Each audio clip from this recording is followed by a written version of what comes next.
Hello and welcome. I'm doing a special bonus podcast just for people who are interested in an experience that I had recently. And that experience is being on the Below Deck Bravo TV show as a charter guest. Yes, this is my second time chartering a private yacht and being on Below Deck Mediterranean 2 years ago and then Below Deck this year. In February, I went with friends to Tahiti and we chartered the yacht. While we were chartering the yacht, we were also filmed for the television show. So that's what this podcast is going to be about. It's all about those experiences, and I'm going to tell you some stories from the trip. So this has absolutely no financial value, and if you're looking for financial tips, it's not on this broadcast. So catch one of my next podcasts. But this one is a special one just about my below deck experience. So people ask different questions about what it's like. But first of all, let me just say, I was contacted by the show 2 years ago and went on Below Deck Mediterranean, had a fabulous time with my girlfriends who are entrepreneurs, and we went to Greece and had a fabulous experience. We've been contacted and invited back every year since. This year, I was invited to Tahiti, and we went in February and had a fabulous time. The experience was really over the top. I've done a lot of cruising. I love to cruise. It's one of my favorite things to do and favorite ways to travel. I've done many luxury cruise lines, not to brag, but just to let you know that that is something I do all the time. And it is something that when my husband was alive, it was one of our favorite things to do.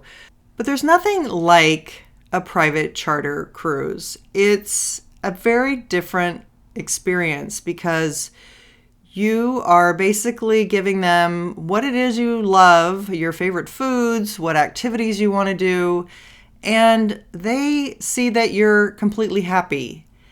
It's unbelievable to be on a yacht like these huge yachts are, and I feel incredibly grateful to have that kind of an experience. This My Sienna yacht was over the top beautiful. It had a lot of gold plating on it, which some people might think is a bit gaudy, but it's also extremely expensive. And so just the money that had been put into that yacht was incredible. And the stern of the yacht had also been remodeled. So that whole area where they have the jet skis and everything was all an extra remodeled area, which I understand also helped to save Ashton Pinar's life when he went overboard, because normally the propeller would have been there and he might have been cut by the propeller. But if you haven't watched the show, there was a deckhand right in the episode before ours, and he fell overboard. He was actually caught up in a rope, a line, and it pulled him overboard and he could have drowned. But fortunately, people thought fast and untied the line and freed him, and he was able to be rescued. So we came onto the yacht right after there was this big disaster, not knowing that that disaster had just happened. And I think the crew was ready to celebrate, let loose, be very relieved that their fellow crewman Ashton was okay and that they had all survived this. And of course, again, we had no idea coming on to the yacht what was going on. And so we were greeted very warmly by the crew. It was really neat to meet Captain Lee and Kate and all of the crew. But because I've been a fan of the show for so long, it was very fun to see Captain Lee and Kate and meet them in person. And I loved all of the crew. I thought they were all incredibly sweet to us.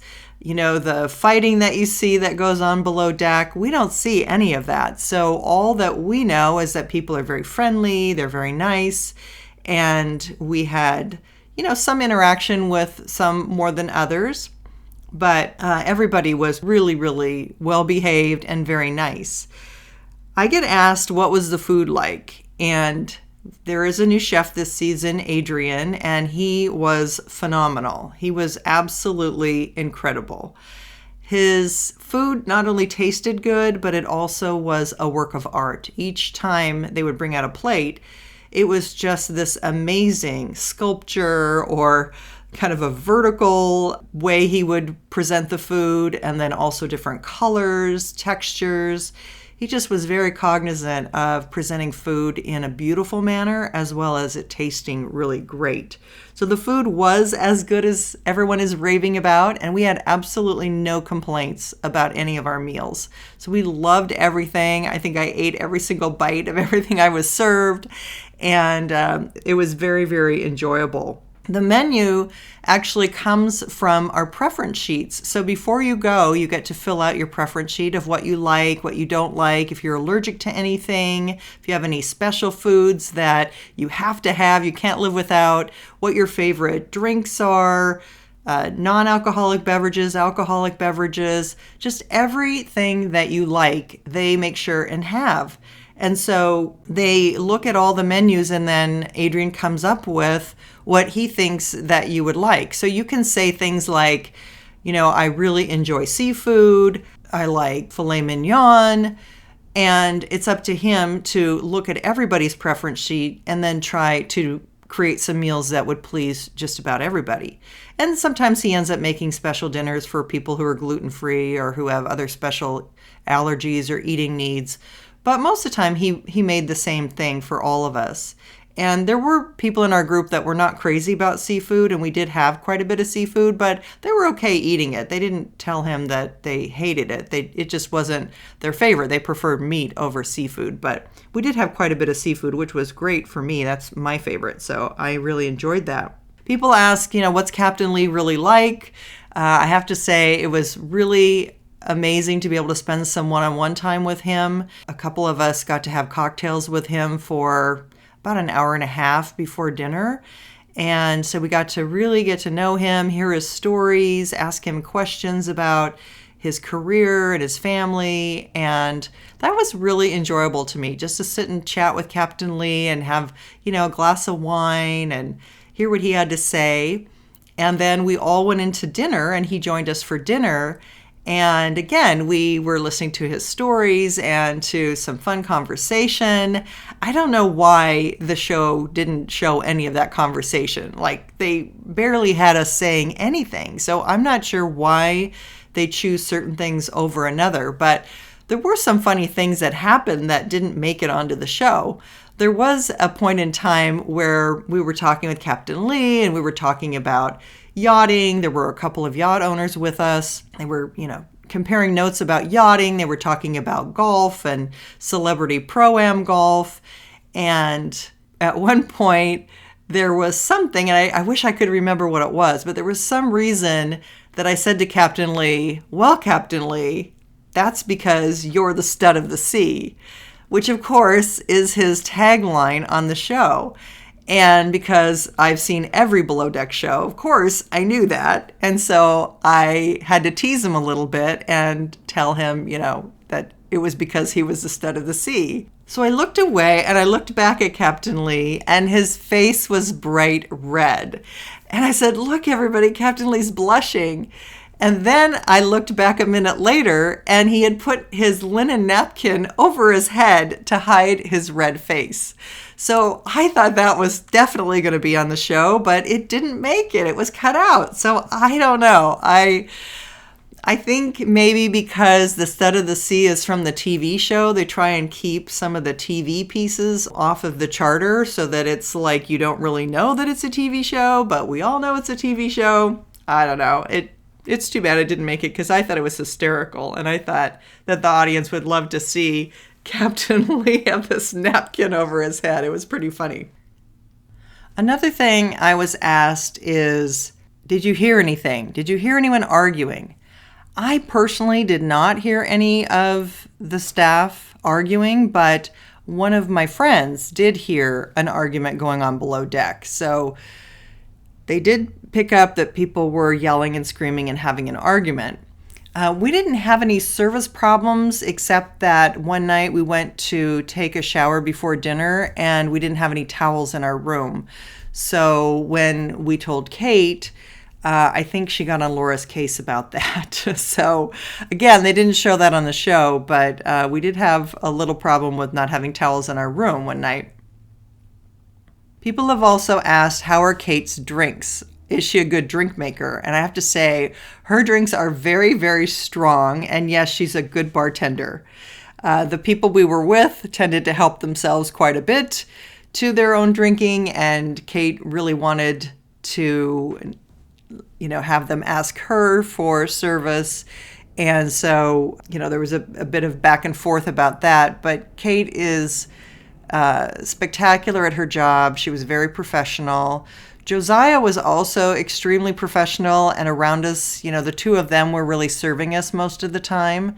So the way that they acted and just asked questions and served us really was 5-star service. So I have to say they did a great job.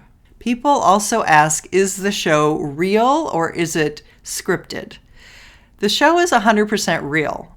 The producers of the show have basically just said, we want to create an amazing trip for you. Just, have a good time. Don't worry about the camera. Don't think about it.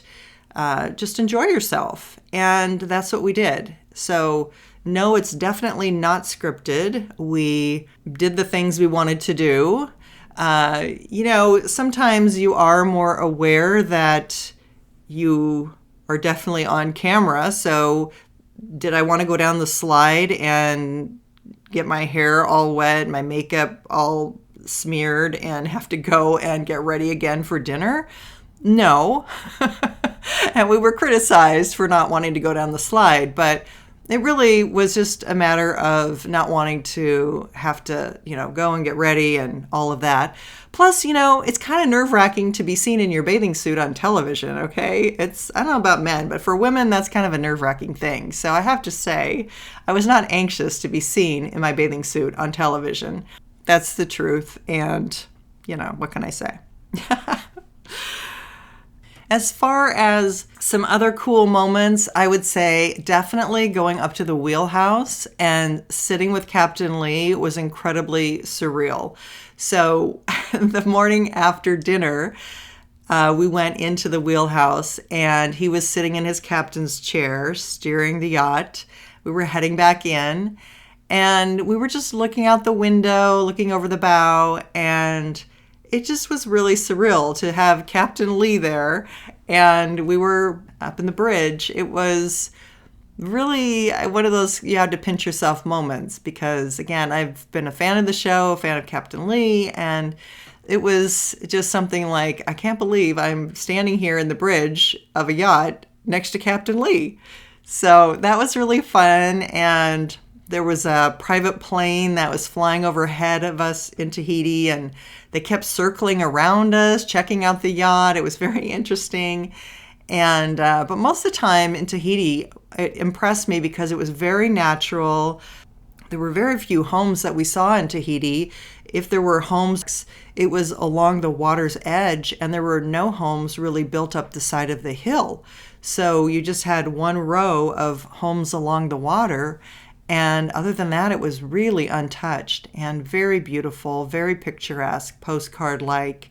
It was amazing to see the scenery. And because it's part of French Polynesia, they speak French, and I didn't really realize the whole French angle to Tahiti before I went there. So it just had this very French flavor to the cities that we went to, and the show had chosen where our itinerary was that we would be going on the yacht, and we went to a small island called Tahiti. So that was our ultimate destination, was Tahiti. And I went on the jet skis and just went out and toured around for a while. And the funny thing was, they said, watch out for coconuts. Don't run over coconuts with your jet ski. And I thought that was pretty hilarious that, coconuts are floating around and you have to be careful not to run over them. So all in all, we had a fabulous trip and everybody was super nice to us. We really enjoyed ourselves, and it was something that was a very special memory, something I'll always remember. And we had just a fabulous, fabulous first class time and vacation. And so thanks to Kate and Captain Lee and Josiah and the whole crew. Yes, Laura too. I loved Laura. I thought she was very sweet. She was very, very nice to me.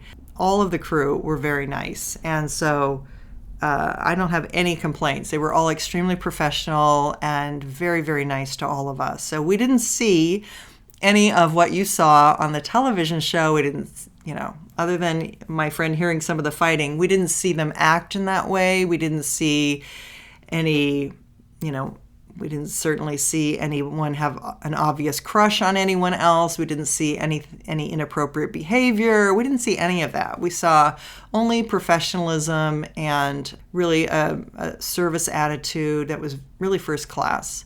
So I was shocked when I saw the show and again saw what they chose to edit and what they chose to show, and it is what it is, and I'm just happy that we had a fabulous trip and had the opportunity. So I feel really, really grateful and look forward to watching each episode until the end of this season.